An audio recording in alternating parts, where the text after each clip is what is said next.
Welcome to HPC News Bytes, a weekly show about important news in the world of supercomputing, AI, and other advanced technologies. Hi, everyone. Welcome to HPC News Bytes. I'm Doug Black of Inside HPC, and with me is Shaheen Khan of OrionX.net. It's a recurring topic of discussion whether large language models understand what they are doing. They seem to show patterns that were already in the data they have ingested versus truly understanding the meaning and logic behind them. And when they look like they are applying logic and reason, they are liable to make simple mistakes. Still, the notion of LLMs, quote, emergent capabilities is fascinating and, for some, unsettling, a possible harbinger of artificial general intelligence. Last year, a paper published in Nature defined the phenomenon this way. It's the ability of models to reason about novel problems without any direct training. In human cognition, this capacity is closely tied to an ability to reason by analogy. OpenAI's GPT-3 displayed a surprisingly strong capacity for abstract pattern induction, matching or even surpassing human capabilities in most settings. Well, new research is indicating that procedural knowledge, especially from code, greatly influences LLM, quote, reasoning. Right. The researchers calculated influence functions for two different language models and asked factual or multi-step mathematical questions. For factual questions, the LLMs would basically find the answer in their training data, but the mathematical questions, unexpectedly, relied not on data elements, but on the logic embedded in actual code or procedure definitions, as if the LLM found or wrote custom code for the question. And of course, the LLM itself is a collection of data and code. It makes sense to think of training data as data and code, and it makes sense that LLMs see code as descriptors of logic towards an objective. What they don't quite get is when to plug what data into what logic. That's when the silly mistakes happen. Often they impress, and sometimes they disappoint. Influence analysis, by the way, quantifies how individual data points in the dataset change the output of the LLM. It calculates what's called a Hessian matrix, a measure of the curvature of the multidimensional surface that LLMs traverse. As it sounds like, it's very computationally intensive.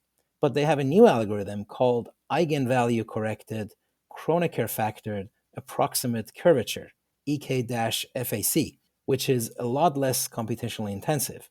I say this, of course, also as further evidence of AI being a subset of HPC.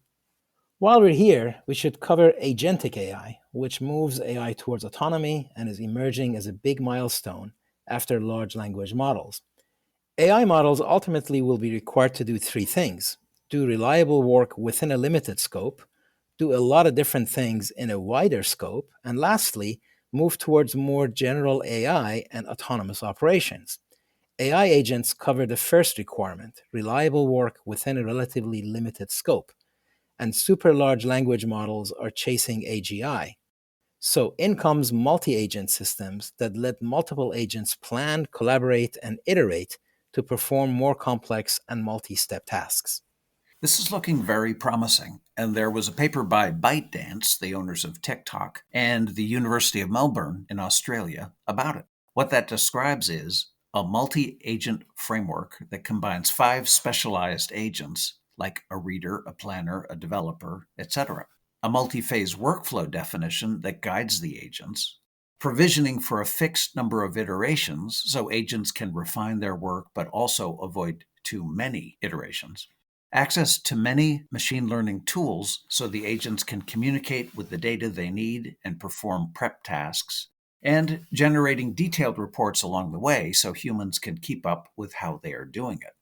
We've also talked about seeing so-called embodied AI when agents are embedded in robots so their actions are not just digital, but also mechanical. The El Capitan system is number 1, but Frontier continues to blaze trails. The largest astrophysical simulation ever performed has been run on Frontier using 9,000 nodes out of the system's 9,800 node total. This is a universe-sized simulation encompassing billions of years and including atomic and dark matter, in other words, everything that occupies the universe. It is billed as a breakthrough in cosmological hydrodynamics that will aid in matching observational data with theoretical models. This is a great example of the fruits of the Exascale Compute Project, ECP, the very successful $1.8 billion DOE initiative focused on software that concluded recently and did a lot to make Exascale happen. The code is called HACC, H-A-C-C, for Hardware Hybrid Accelerated Cosmology Code. It was developed 15 years ago, and it became part of Exasky, an ECP project, and was significantly upgraded, including optimizations to run on GPUs at scale. The category of simulation is cosmological hydrodynamic simulations because it covers all the physics, such as gravity, black holes, galaxies, hot gases, and formation of stars simulated over very long periods of time.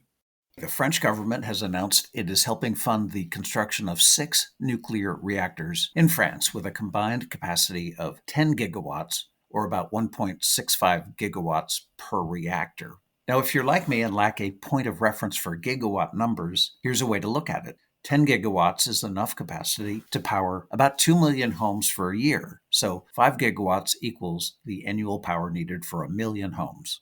And by comparison, the 1979 vintage 3 Mile Island reactor that Microsoft plans to revive to power its data centers generates 835 megawatts, or nearly 20% less than a full gigawatt. We'll end with a quick mention about advanced chips. TSMC has plans to start manufacturing 2-nanometer chips in Taiwan in 2025. It's a hot topic in the US too. So TSMC has notified the US government that it aims to produce 2-nanometer chips at fabs in the US in 2028. We'll see what the actual dates are, but the multi-year gap is an important factor in technopolitical complexity. Meanwhile, Intel is expected to hit production in 2025 with their A18 fab, slated to produce 1.8 nanometer chips. Also, the company is now in full production with 3 nanometer chips. The chip race is on and it continues. All right, that's it for this episode. Thank you all for being with us. HPC News Bytes is a production of Orion X in association with Inside HPC. Shaheen Khan and Doug Black host the show. Every episode is featured on InsideHPC.com and posted on OrionX.net. Thank you for listening.